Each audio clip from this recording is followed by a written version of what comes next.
Hi all, welcome back to ABR Loons episode. I've no idea, but hopefully Gary will point that up for you.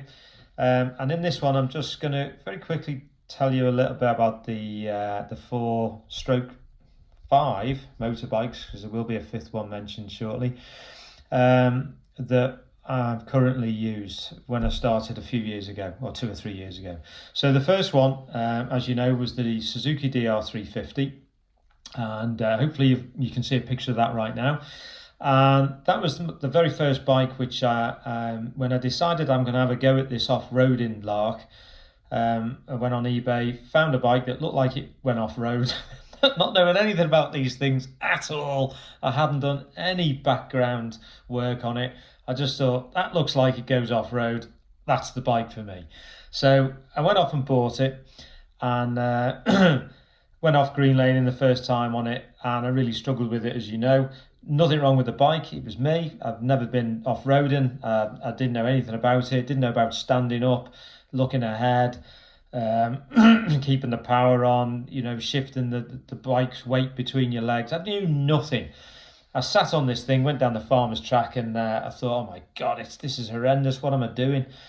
Anyway, as you know, things progressed. I got a little bit better at it. I watched YouTube a few times to figure out how you're meant to do this, and learned an awful lot from watching a few different YouTube clippings, and just got a bit better at it. But my main concern with this bike was that it's old, and would I end up on a mountain somewhere, and will it break down? Because I'm no mechanic. I can do the basics, but that's about it. So maybe I go for something much newer and would last probably longer than me. Bear in mind I'm 58 now, so that's when we then, or both Paul and I, we sold our DRs. He had the DR250, and we both bought Honda CRF 250Ls, because we'd done a little bit of work then, background work, and apparently they were good dual sport motorbikes. We'd be able to ride them from here out to Wales, go wherever, and then ride back home. So we thought. So hopefully you can see a picture of the two CRFs there, or at least mine, maybe Paul's as well. And these were great little bikes, don't get me wrong. They were a lot lower. We figured out on YouTube that you could actually lower them even further if you wanted to. Paul didn't need to because he's a big, tall, strapping lad. So I got used to this bike. The only drawback I found with this bike was, though, as I got better at off-road riding and was getting a bit more experience and confidence, was that I found it a bit heavy compared to the DR. I've never compared to weights, but it just seemed a bit heavy to me. And then I started to learn a little bit more about enduro bikes and what have you. So I decided that I'd sell my CRF and I'd get something a bit lighter, because I felt if I had something a lot lighter, it would give me a lot more confidence. And that's where we now hopefully clip to the Yamaha WR250F.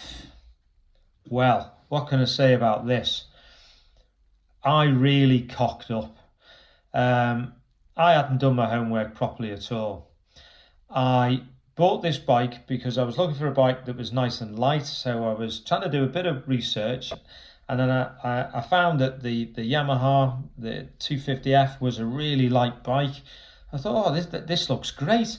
And then I happened to see on eBay there was road legal ones. Well, to be honest with you, I didn't realise that they only mainly did them off-road. And the reason for that is I had no idea that these were effectively motocross bikes. I just thought, oh, it's a road legal WR250F, great, and it's dead light, great, I'll have one. So I sold the CRF, and I bought this fantastic bike that you can see here. I remember when it turned up in a transit van, and it was wheeled out by the guys who dispatched it to me from the dealership. And it literally wheeled it out, and I thought, my God, it's bigger than me Suzuki DR350. What have I done?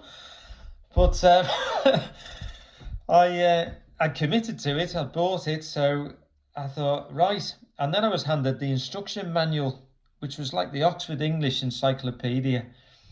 I really cocked up massively, but I bought it, so I've got to deal with it. So I learned a little bit about the bike. I read through the manual. I was horrified to find out that I had to service it every so many hours instead of every 6,000 miles or something. Oh my God, what have I done? But hey ho, I've persevered. Riding it was something else. I knew nothing about adjusting sag, rebound, compression, or anything like that. But my God, I've had to learn quickly, because I sat on this thing and it was like a bucking bronco. It's totally different from the CRF. I eventually start using it a bit more, and I actually gained more confidence with this bike than I did with the previous two. I learned how to adjust the compression, the rebound, the sag, to suit me. Don't get me wrong, I went the wrong way a few times. I've had to learn, I've had to watch YouTube, I've had to listen to other people, but I seem to have got it dialed in for me for what I want to do on the Green Lane trails, North Wales and that, and I absolutely now love this bike. It is fantastic. So I went from horrified to over the moon.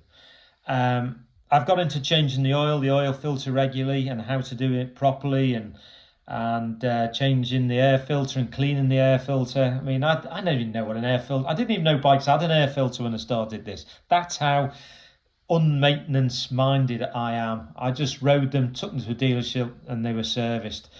It's really opened my eyes late on in life to motorbikes maintenance, and I'm starting to learn an awful lot more. But even then, it's still the basics really for compared to a lot of people. But this bike has taught me an awful lot. I still got this bike, I still ride it, and I love it. I love it when we throw them in the vans and we go off into the Wales. And the only one thing I would say, it's got some tuning app, which is a little bit complicated for the likes of me. Maybe I need to persevere with it, but I've tried to try and dial down its aggressiveness. But hopefully I'm there, and as I keep riding it, I'll get hopefully better and more confident with it, and continue having fantastic fun. Moving on from that, as you all probably well know if you've tuned into previous channels, but for those of you that don't, the next bike that I bought, and Paul bought as well, is the Yamaha Tenere 700. And as mentioned, the reason why we solely bought these bikes, because I've always had a touring bike. I had a Tiger 800, Triumph Tiger 800 for touring, road touring around the UK, Ireland, and parts of Europe. But the reason I bought this bike was because I've now started to do a bit of research, and because we've decided to go to Africa, I wanted a bike that I felt I could do that with, that could cope with it, all terrain as well as the roads. And this was the bike we chose. Maybe some people say you could go another way, but apparently the engines are very robust, tried and tested.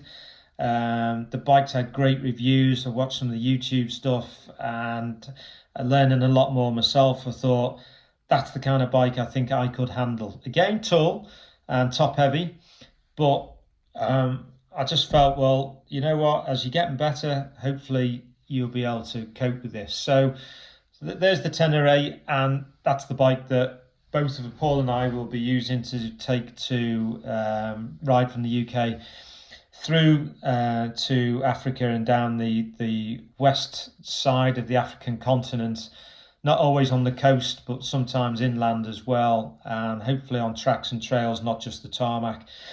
And with luck, get ourselves all the way down to Cape Town. That's the plan. If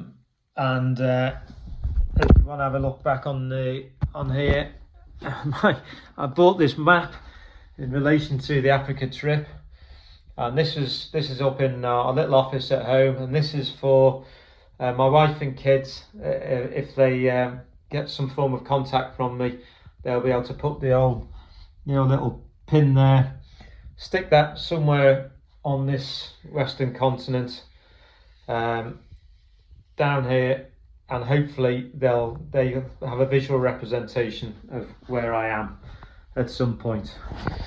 So there you go. There's the starting bike, the second bike, the bike I've got now, and obviously the Africa bike, the Tenere. And there is one other bike now, which I'm just going to, Gary will hopefully bang you up a picture of, and that is something that, again, probably because I am a loon, I've decided, and I put a down payment on it.